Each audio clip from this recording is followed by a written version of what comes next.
Welcome back to my channel Savita's creativity. कैसे हैं आप सब? आप लोग सब अच्छे होंगे, स्वस्थ होंगे एंड मोस्ट इम्पॉर्टेंटली सेफ होंगे, ये मैं कामना करती हूँ। और मैं भी ठीक ठाक हूँ। आज टाइम हुआ है 7 o'clock इवनिंग। आप मेरा ये जो विंडो है उसके द्वारा देख पा रहे हैं स्काई को। अभी तक पूरा अंधेरा नहीं हुआ है बेंगलोर में। 15 मिनट्स के अंदर पूरा अंधेरा हो जाएगा। बट मैंने सोचा मैं थोड़ा कैमरा ऑन करूँ, आप लोगों के साथ थोड़ा सा बातचीत करूँ। और वीकेंड था, आप लोग कैसे कटाए वीकेंड? आशा करती हूँ कि आप लोगों का वीकेंड बहुत अच्छा रहा होगा। बहुत सारे अच्छे अच्छे खाना पका के आप लोग खाए होंगे। और अभी तो वही है ना, हम लोग घर के अंदर ही हैं, वही मन को खुश करने के लिए वही कुछ अच्छे से डिश बनाते हैं, अच्छे अच्छे बात करते हैं, घर में बैठ के कोई वेब सीरीज या मूवी देखते हैं। ऐसे ही टाइम पास होता है और कुछ करने के लिए बचा नहीं है। बट हम लोग खुश रहेंगे ज़रूर। लाइक एक दिन आएगा फिर हमारा वही पुराने दिन आ जाएगा जब हम लोग आराम से काम कर पाएंगे। वही उम्मीद के साथ आगे बढ़ते हैं। चलिए, और मेरा ना बहुत सारे फ्रेंड्स मुझे कुछ क्वेश्चन किए थे जो मेरा थोड़ा सा पर्सनल है। बट कोई बात नहीं, मैं आप लोगों का पर्सनल क्वेश्चंस का आंसर तो दूंगी ही। वो है मेरे मायका और मेरे ससुराल के बारे में। तो ठीक है, मैं आज आप लोगों को ये वीडियो के माध्यम से मेरे मायके के बारे में फिर एक बार बोलूँगी। मैंने इंट्रो वीडियो में थोड़ा बहुत कुछ बोली हूँ मेरे बारे में, मेरे मायके के बारे में, मेरे ससुराल के बारे में, मेरे एजुकेशन के बारे में, मेरे हस्बैंड के बारे में, मेरे बेटे के बारे में, सब कुछ। बट बहुत सारे नए फ्रेंड्स जुड़े हुए हैं चैनल में, उन लोगों के लिए मैं दोबारा थोड़ा सा इंट्रो दे देती हूँ।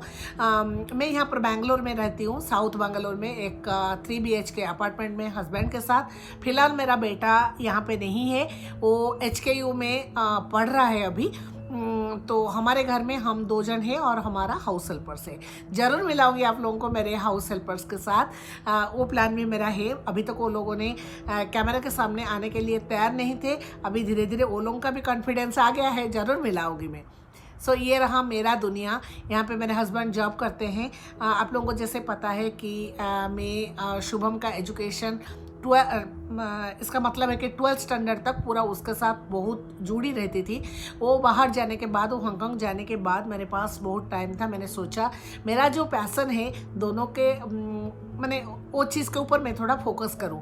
सो अभी मेरे घर से एक इन हाउस किचन चलता है और मैं यूट्यूब का काम भी करती हूँ। तो मैं खुद को यूट्यूबर नहीं मानती हूँ। जैसे मैंने आप लोगों को बोला, मुझे ये मेरा पैसन है, उसमें से मैं खुशी ढूंढती हूँ। वो मुझे खुश रखता है, इसलिए मैं काम करती हूँ। सो इसका आप लोग पूछेंगे कि शायद मैंने इसको कैरियर बनाऊंगी, नहीं बनाऊंगी, वो सब फ्यूचर के बारे में मैंने कुछ सोचा नहीं है। जो चीज़ करना मुझे अच्छा लगता है मैं वो चीज़ करती हूँ। दोनों चीज़, मेरा किचन और मेरा ये जो वीडियो अप करके शेयर करना, दोनों चीज़ मेरा बहुत मैंने बहुत मेरा एक पैशन आप बोल सकते हैं। और उसके साथ मैं जुड़ी हुई हूँ एक्चुअली, आप बोलेंगे तो वही है। और खुश रहना बहुत ज़रूरी है। आप लोग भी, आपको जो चीज़ करने में खुशी मिलता है ज़रूर करना। कभी भी आपका जो पैशन है, आपका जो करने के लिए इच्छा है, कोई प्रॉब्लम नहीं होता तो ज़रूर उसको फॉलो करना। खुद का दिमाग और दिल जो बोलता है, दिल जो चाहता है और दिमाग जो बोलता है, उसको फॉलो करने के लिए हम लोग ट्राई करते हैं एक्चुअली। कभी कभी कामयाब हो पाते हैं और कभी कभी नहीं भी हो पाते हैं, बट कोई बात नहीं। सो खुशी तो मिलता है ना, वो बहुत ज़रूरी है हमारे लाइफ में। सो ये गया जो मेरा घर के बारे में। मैं बेंगलोर में बहुत दिन से, 17 ईयर्स से मैं बेंगलोर में हूँ। और मेरे जो मायका है और मेरा जो ससुराल है, दोनों पुरी में है। मैं ओडिया हूँ, I belong to Odisha. And मेरा जो जन्म स्थान है वो है Puri, proper Puri town. Puri district का कोई चीज़ नहीं है, प्रॉपर पुरी टाउन में मैं जन्म हुई हूँ। और वहाँ पे पली बढ़ी हूँ till my under graduate degree. So under graduation के बाद पोस्ट ग्रेजुएशन के लिए मैंने भुवनेश्वर आई।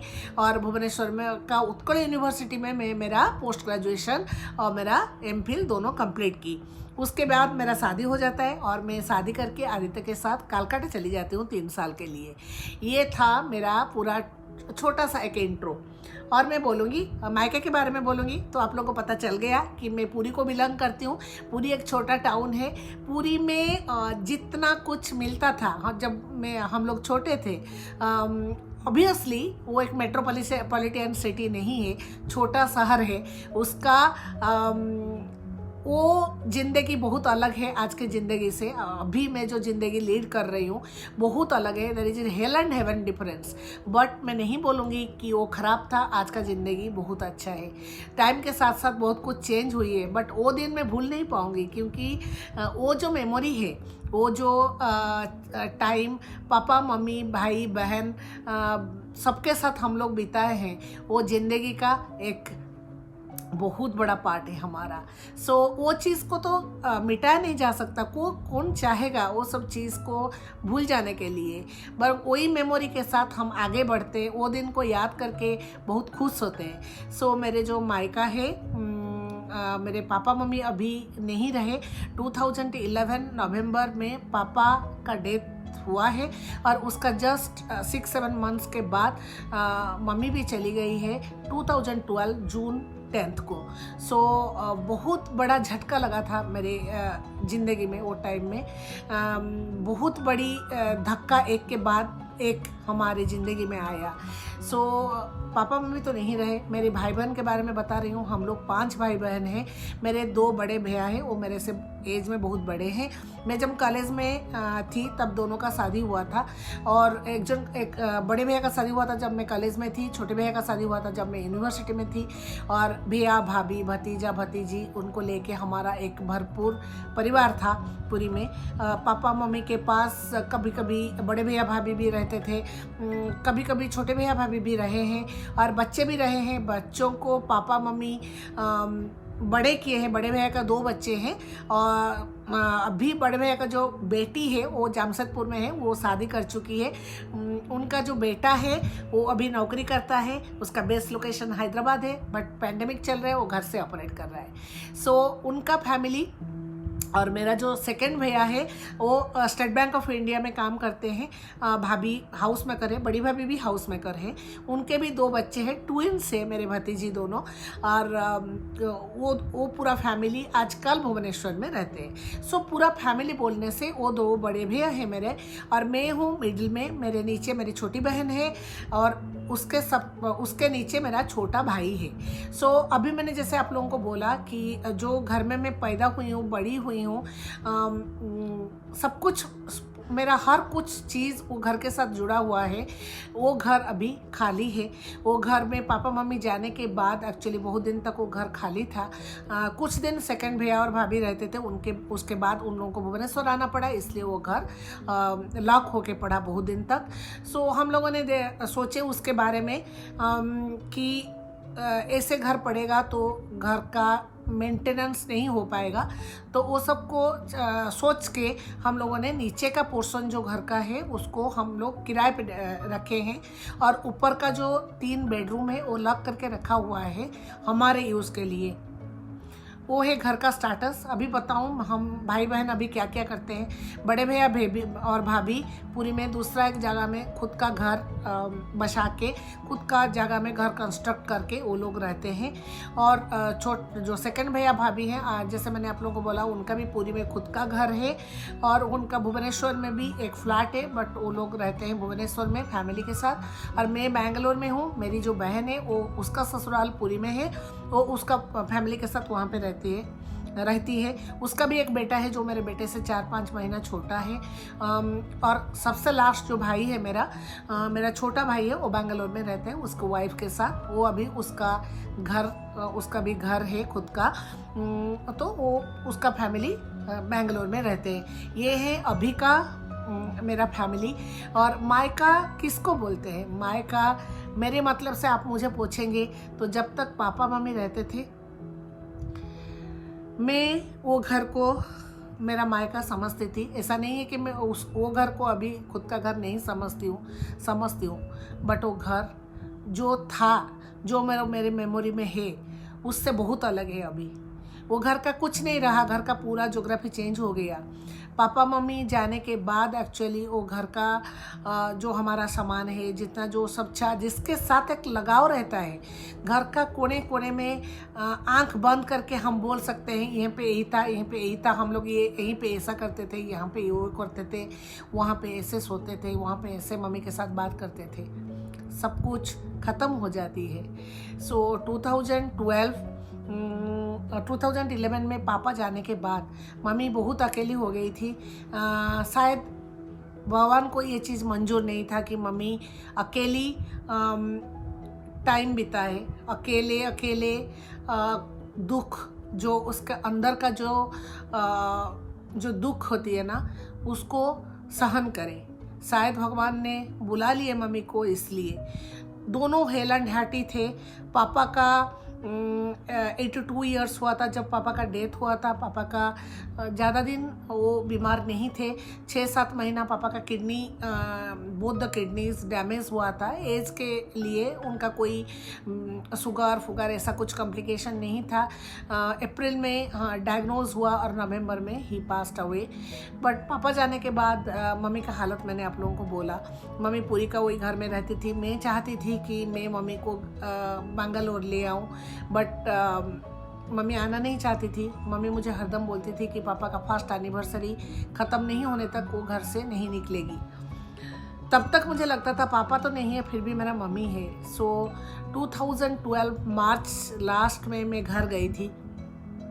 2011 नवंबर में पापा का काम के टाइम गई थी। फिर 4 महीने के बाद मम्मी को देखने के लिए गई थी। वहाँ पे मम्मी के साथ 7 दिन बिताई। अप्रैल 7 को मैंने बेंगलोर चली आई और उसका जस्ट 2 महीने के बाद मम्मी का डेथ हुई है। और जो आप लोगों को बोली 2012 जून 10 को हुआ। जून 9 को मैं मम्मी के साथ दिन में 3 बार बात की हूँ।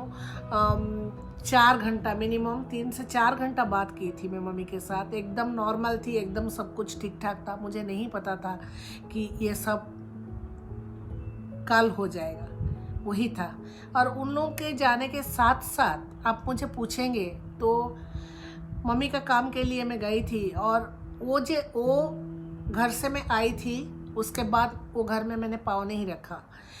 वो मेरा खुद का डिसीज़न था। मेरा मन नहीं होता था वो घर को जाने के लिए, पापा मम्मी के बिना वो घर में जाके रहने के लिए, या वो घर का जो कमी है पापा मम्मी जाने के बाद उसको मैं शायद टॉलरेट नहीं कर पाऊँगी।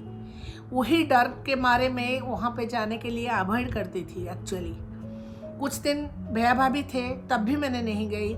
मुझे लगा कि मैं घर में पाँव रखूँगी तो हर जगह में मुझे मम्मी और पापा दिखाई देंगे, ज़्यादातर मम्मी। मैं वो दुख को टॉलरेट नहीं कर पाऊँगी, इसलिए मैं अवॉइड करती थी एक्चुअली वहाँ जाने के लिए। ये जो लास्ट मार्च में मैं गई थी उड़ीसा, आपसे बहुत लोगों के मन में क्वेश्चन हुआ होगा कि वो खुद के घर में क्यों नहीं रहती थी, वो भुवनेश्वर में उसका हस्बैंड का फ्रेंड के घर में क्यों रहती थी। वही वजह था, मैं घर छोड़ दिया 2012 के बाद। वो घर का जो पिक्चर आज मेरी मेमोरी में है, वो एक भरा पूरा परिवार था। मेरे भैया भाभी, भतीजा भतीजी, मैं, मेरी छोटी बहन, बहनोई, मेरा पूरा परिवार। वो परिवार माँ पापा के जाने के साथ साथ पूरा बिखर गया, जिसको मैं बहुत हद तक टॉलरेट नहीं कर पाती हूँ, अभी भी नहीं कर पाती हूँ। इसीलिए 2012 से 2021 हो गया, मैंने एक बार भी वहाँ पे नहीं गई। जो मेमोरी मैं चाहती हूँ, जो मेमोरी मेरे मन में है, मेरे मायका का जो मेमोरी को मैं प्रिजर्व करके रखना चाहती हूँ मेरे लास्ट मोमेंट तक, वो है पापा मम्मी जब थे वो टाइम का मेमोरी, ना कि उसके बाद घर का हालत, उसके बाद घर का जो चेंज हुई है, उसको मैंने मेमोरी में रखना नहीं चाहती हूँ। यही वजह है कि मैं वहाँ नहीं जाती हूँ। आप लोगों को एक बात बताऊँ, मायका बोलने से मैं समझती हूँ मेरी पापा और मम्मी। पापा और मम्मी दोनों से कोई भी एक रहते हैं तो एक बेटी के लिए पर्टिकुलरली सर के ऊपर एक छत रहता है, सर के ऊपर किसी का हाथ रहता है। जब भी कोई दुख हो वो दुख को माँ बाप के साथ बांटना चाहती है। जब कोई खुशी का टाइम आए वो खुशी को भी माँ बाप के साथ शेयर करना चाहती है। जब वो लोग नहीं रहते हैं ना, पूरा दुनिया खाली हो जाती है, उनका कोई रिप्लेसमेंट नहीं है। जितने भी आप बोलो, जितने भी आप जितना रिलेशनशिप आप मुझे बताओ, कोई पापा मम्मी का रिप्लेसमेंट नहीं है ये दुनिया में। सो ये मैं नहीं बोल रही हूँ, हर कोई लड़की बोलेगी, हर कोई लड़की के लिए ये एक सच है। बहुत कम लड़कियाँ खुश नसीबी होते हैं जो पापा मम्मी जाने के बाद भी घर से वही वार्मथ पाते हैं, वही वेलकम उन लोगों को मिलता है। बट छोड़िए वही बात को, आप लोग मेरे मायके के बारे में जानना चाहते थे। मैंने मायका के बारे में आप लोगों को बोला, और वो जो घर है, जिस घर में मैं पली बढ़ी हूँ, उसका 1-2 पिक्चर है मेरे पास। मैं आप लोगों को ज़रूर दिखाऊंगी, अभी ये वीडियो में अटैच कर दूंगी, आप लोग देखेंगे। वो एक डबल स्टोरी बिल्डिंग है। जब मेरी दादी और दादू गांव छोड़ के आए थे, उनके बच्चे, पापा थे उनका फर्स्ट बच्चा, और उसके बाद बहुत बच्चों का डेथ हो गया था, तो मन खराब हो गया था उन लोगों का। वो गांव छोड़ के शहर चले आए थे पापा को लेके। पहले रेंट पे थे, उसके बाद ये प्लॉट खरीदे और यहाँ पे घर बसाए। वो एक छोटा सा घर था, वो एक जो क्या बोलूँ, बहुत छोटा सा घर था। उसके बाद पापा का शादी होता है। मम्मी का एज तब थी 16 ईयर्स। मम्मी घर में आई थी जब उसको 16 साल हुई थी। पापा का दो भाई हुए थे। दादी और दादू यहाँ आने के बाद वो पापा से बहुत छोटे हैं। मम्मी जब शादी करके घर में आए थे, मेरे एक चाचू का एज था 7 ईयर्स और एक चाचू का एज था 4 ईयर्स। तो मम्मी ने उन दोनों को खुद के बेटे जैसा पाला पोसा, सब कुछ किया। उसके बाद बड़े भैया का जन्म हुआ। तो ये था जो बैकग्राउंड मेरा घर का। वो घर का मिट्टी का खुशबू अभी भी मैं महसूस कर पाती हूँ। पापा का खुद का लाइफ पूरा जो मैंने पूरा उत्सर्ग किए, पूरा डेडिकेट किए वो घर के लिए, हम 5 बच्चों के लिए। सबको पढ़ाए, सबको खुद के पाँव में खड़ा होने के लिए काबिल बनाए। उनका जो प्रोफेशन था, he was a high school teacher. कोई ऐसी बड़ी नौकरी में वो नहीं थे। फिर भी मेरा जो बचपन है, मैं आपको बोलूँगी, मेरा बचपन बहुत लकी जितने लोग होते हैं उनमें से एक है। ऐसा कोई चीज़ मैं कभी महसूस नहीं कर पाई जो पापा मम्मी हम लोगों को नहीं दिए। एक हाई स्कूल टीचर का सैलरी कितना होता है, उसमें से 5 बच्चों को पढ़ाए सिखाए, सब पोस्ट ग्रेजुएट है, सबको अपने पाँव में खड़े होने के लिए काबिल बनाए। उससे और ज़्यादा क्या हो सकता है। वो चीज़ मैंने पापा को देखा। लास्ट मोमेंट तक पापा किसी के ऊपर डिपेंडेंट नहीं थे। पापा का कोई पेंशन नहीं था। पापा एकदम लास्ट को कुछ बहुत कम पैसा पाते थे, बट कभी किसी के सामने गिड़गिड़ाए नहीं, कभी किसी को मांगे नहीं। बट जितना उनका था उसको खुद के भाइयों को पढ़ाने के लिए उसको भी उत्सर्ग किए थे, उसको भी दे दिए थे, सैक्रिफाइस किए थे।